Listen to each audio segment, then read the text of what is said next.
Yo, what it is, fight fans and family. It's the man, Stan, and once again, you're watching Stan on Business Boxing. So, man, I got to make a quick video, get this off my chest, because I ain't gonna lie, it's been rattling me. This weekend, we had the fated matchup between Canelo Alvarez, the undisputed 168-pound champion, the face of boxing himself, and Jermell Iron Man Charlo. There's a lot of things to break down and why that fight went the way it went. And there's a lot of things to say about boxing and where it is right now. Simply put, I am not happy about some of the backlash in the comments I've heard on what Jermell Charlo did in that ring. I'm an avid boxing community fan. I tune into every channel. And I cannot agree with how we're labeling a Jermell Lions Only Charlo, Iron Man Charlo, in the aftermath of that fated event last Saturday. Weight divisions nowadays in boxing are not paid heedance to. They're overlooked. And that's an issue. Let it be known that before this fight even happened, for you guys that's going to jump in the comments, I picked Canelo Alvarez to stop Jermell Charlo round 9 or 10 because I understood what weight divisions mean and how they factor into the sport of boxing.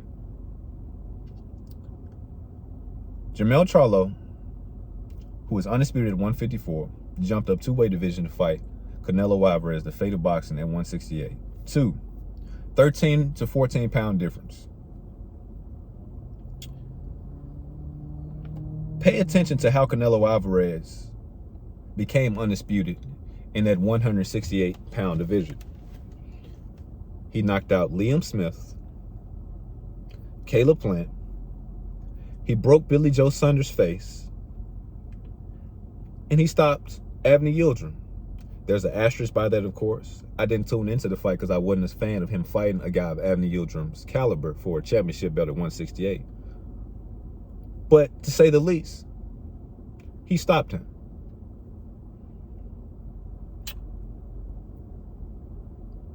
Canelo Alvarez is the biggest puncher at 168. The only other people in the conversation, in my opinion, is David Morrell, David Benavidez. We wanted, the sentiment around the boxing world right now is Jermell Charlo showed up to get a check. He did not show up to win the fight against the face of boxing. This is the same Canelo Alvarez that fought the biggest puncher at 160 in his prime, in Triple G, and was hurt maybe one time throughout the trilogy, taking looping left hooks and right hooks from Triple G to the face and body. Yes, Jermell Charlo possesses power, speed, reflexes, and ring IQ. But did we really think that he was going to be able to hurt Canelo Alvarez? Nobody thought that.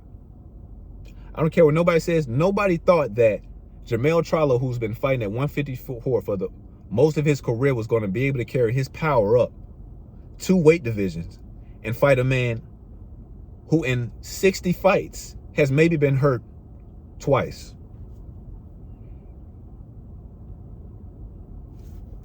The only other fighter of note who's jumped up and did anything remotely similar to what Jermell Charlo has tried to do in the 4-belt era recently is Special K Kell Brook. He jumped up 2 weight divisions from 147 to 160 to fight Triple G. He was almost knocked out in the first round. He still decided to exchange, understanding that Triple G was the biggest, strongest puncher of his career. And he suffered an orbital bone being broken. Mikey Garcia jumped up 1 weight division. People say 2, but he had fought Adrian Broner at 140. He possessed a title there at one time. Was dominated. Now he's a car salesman. Kell Brook hasn't fought in 602 days. As of this video. He went immediately down from 160 to fight Errol Spence Jr. Suffered a second TKO loss, a second orbital bone being broken, and a rib shattered.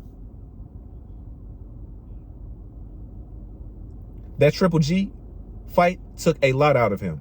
There was still something left, but then he ran into prime Errol Spence Jr. And that was the last of him. After that, he fought 3 fights with 3 nobodies at 154.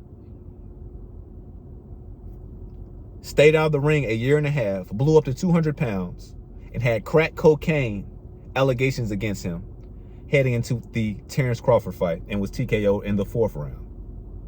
3 knockout losses. The last fight he had against another broken fighter who had been knocked out 5 times in Amir Khan. He knocked him out though. But now he's been out of the ring 602 days. So, Mike Garcia was never the same. Kell Brook was never the same. The difference between Jermell Charlo and Kell Brook is Jermell Charlo felt in the 2nd round that Canelo Alvarez was the biggest, strongest puncher of his career and the biggest puncher at 168. So his regular, normal way of fighting guys went out the window. You cannot exchange with a man whose every punch can cripple you and change your life. It wouldn't have been that way if both of them fight at 154. But it was 2 weight divisions above where he had fought for most of his career. People act like this is not Canelo Alvarez that he fought this past weekend. Yes, he's been cleared of clenbuterol, testing, allegations. But what they did was change the levels required to pop. That's why there's an asterisk by him popping. But make no mistake, he still took the substance. Jermell Charlo had to make a conscious decision. I've stepped too far out of my comfort zone to fight Canelo Alvarez. I can go in here, give the best account of myself, and keep my faculties in place, box him, look for counter shots. But I cannot exchange with Canelo Alvarez. Why? Because he might break something in me. We get confused because Canelo Alvarez looked off the Ryder fight. Ryder has been at 168 for most of his career. Yes, he's going to fight a lot more boldly than a guy who's moving up 13 pounds to fight the face of boxing and the biggest puncher at 168. And let it be known, Canelo Alvarez said before the fight that I have not been 100% in a while. The Ryder fight, hand injury. Beaver fight, complications. And I believed him when I saw him on that scale weighing in against Jermell Charlo. He looked absolutely different. He looked full. He looked muscular. He looked lean. He looked ready to go 15 rounds. That's when I knew that Jermell Charlo was not going to win this fight. And I made my prediction 2 or 3 hours before. He didn't get stopped, but he lost clearly. I am not happy with the sentiment of this boxing community. He's a coward. This is why we don't get many people doing what Jermell Charlo attempted to do. Because he didn't plant his feet. And I saw in another video, sometimes to stop a locomotive, you got to become a locomotive. You wanted a guy who been fighting 2 weight divisions below where he was fighting at last Saturday to plant his feet and go blow for blow for the biggest puncher in the division, with the biggest puncher in the division? How would that end up? Tell me, for guys who've never put on boxing gloves. Please tell me. We expecting him to stop Canelo Alvarez? The guy who took flush shots from Triple G? Much bigger punchers than Jermell Charlo? No, that's not how he was going to win the fight.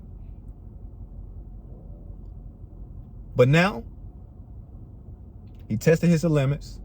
He got too far out of his comfort zone.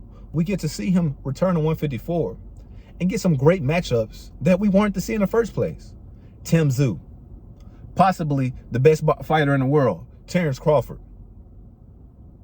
and still favor him against Tim Tszyu in 50-50 Terrence Crawford. Had he been knocked out cold, there's no way we would be anticipating these matchups we're about to get and thinking they're going to be worthwhile, because we be saying there's no way that Jermell Charlo is going to be the same fighter he was after that brutal knockout loss by Canelo Alvarez. So I just had to make a quick video about where I am and how I feel about what transpired this weekend, and that I'm not happy about it. But if I'm missing something, please let me know in the comments. Once again, it's the man Stan. Like, share, subscribe. I'll catch y'all with another video soon. Peace.